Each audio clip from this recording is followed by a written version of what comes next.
Hazrat Jaloliddin Rumiy Masnaviyda juda go'zal bir ibratni keltiradilar. Uni endi matni, forsiy matni hozir to'xtalsak vaqt cho'zilib ketadi.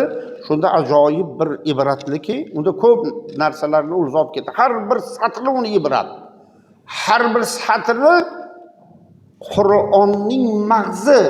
Shuning uchun behuda aytilmagan masnaviy, ma'naviy, mavlaviy has Qur'on dar zaboni pahlavi. Hazrat Jaloliddin Rumiyning masnaviy ma'naviylari fors tilida bitilgan Qur'on deb behuda baho bermagan olimlar. O'sha yerda Jaloliddin Rumiy ajoyib bir o'sha qissanomiz, demak o'shani keltiradilarki, bir Yahudiy podsho bor edi. Yahudiy podsho o'sha endi eski davrlarda podsho bor edi. Nasroniylarni ko'ra olmasdi. Nasroniylarni ko'rishga ko'zi yo'q edi. Ko'rganda ularni darrov fitna qilib o'ldirar edi. Endi ular ba'zida endi iymonini saqlash, dinini saqlash uchun demak o'sha nasroniyligini yashirar edi-da, endi shunday boshiga kulfat kelmasligidan. Shunda bir makkor vaziri bor edi. Podshoga aytdi: "Ey podsho, men bir makr ishlatsam, tadbir ishlatsam, bir yolg'on ishlataman. Siz hali bu nasroniylarni bunisini qidirib, unisini qidirib yurasizmi? Men bir makr ishlataman, keyin mana shu sabab, yolg'on sabab siz hammasini o'ldirasiz" dedi. Nima qilamiz? Men dedi, e'lon shaharga gap tarqatamiz yolg'ondan. Vazir xristianlikni qabul qilibdi degan gap tarqatdi. Go'yoki keyin siz meni ushlab olib, jazolamoqchi bo'lib, demak shahar markazida o'rtasida dorga osmoqchi bo'lasiz. Burun quloqimni kesasiz. Dorga osayotganda birov unga ham o'rgatib qo'yamiz, kelib demak shafoat tilaydi. Shu qonidan keching deb sizdan yalinib iltimos qiladi, keyin siz dorga osmaysiz. O'sha dorga endi qarang, ovozi bo'ldi. Xristianlikni qabul qilibdi.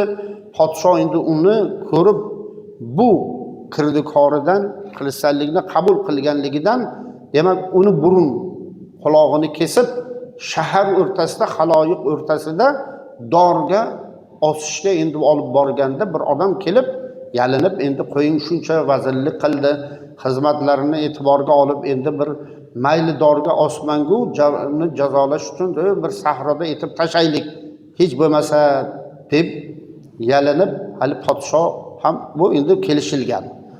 Ya'ni o'rgatib, keyin haligi sahroga etib tashaydilar. Buni xristianlar eshitadi, doğruq bo'lgan. Vazir xristianlikni qabul qilibdi, shunaqa ko'rguliklarga tushibdi deb uni kelib, uni olib muolaja qilib, keyin uni o'zlariga demak yaqin qilib, butun endi ishonchga kiryapti-da, endi u makrni qarang, ishonchga kiryapti. Ishonchga kirdi. Demak u shunday bir demak xristianlikni qabul qilib shunday bir ko'rgulikka boshlariga tushibdi deb demak unga to'la xristianlar kelib endi uni ziyorat qilib, unga dalda berib, boshqa keyin u xristianlarga aytib, menga biron yil muhlat beringlar, men uzlat qilay deb xristianlikni, dinni demak ba'zi nimalarni o'rgandi.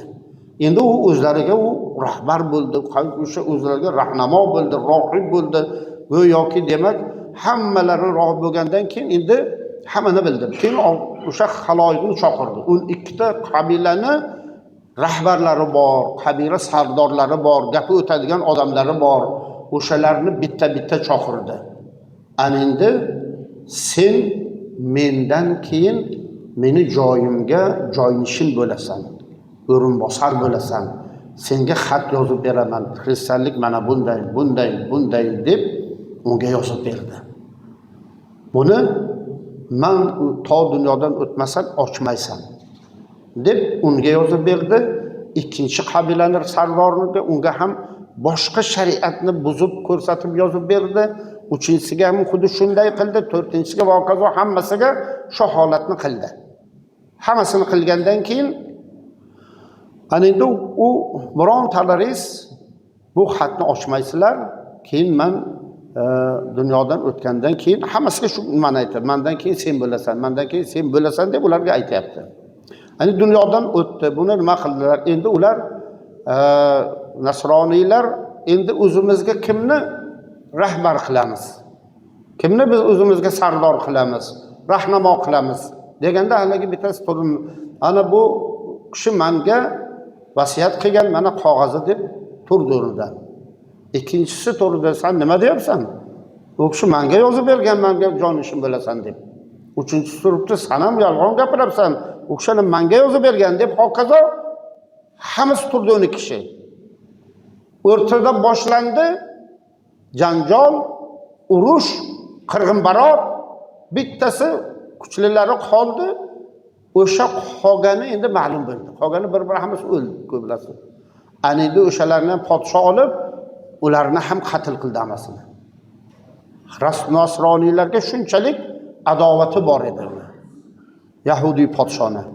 Bu o'sha Makkor vazirini nimasi bilan, demak uni mana shunday nasroniylardan qutulasan deb mana shunday bir fitnani makrini ishlatgan edi.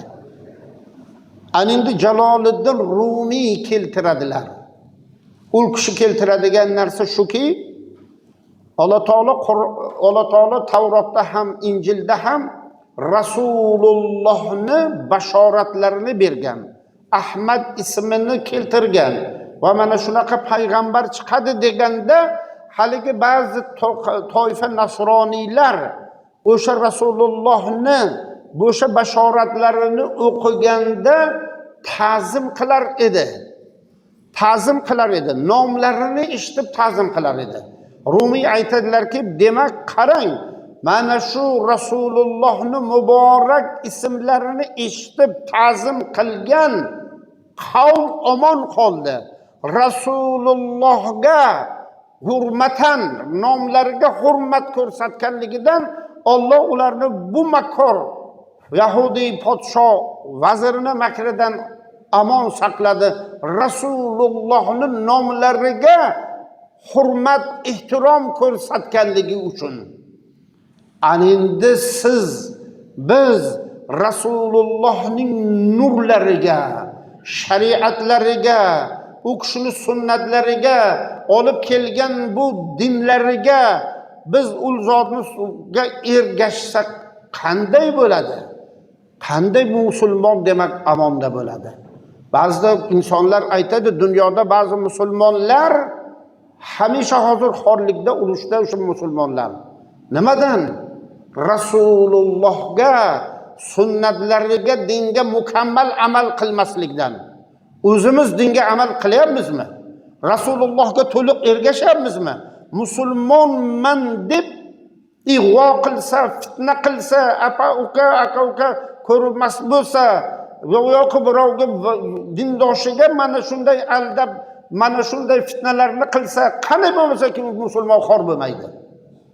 Rasulullohga ergashgan, Rasulullohning sunnatlariga mukammal amal qilgan, dinlariga mukammal amal qilganga inshaalloh balo bo'lmaydi.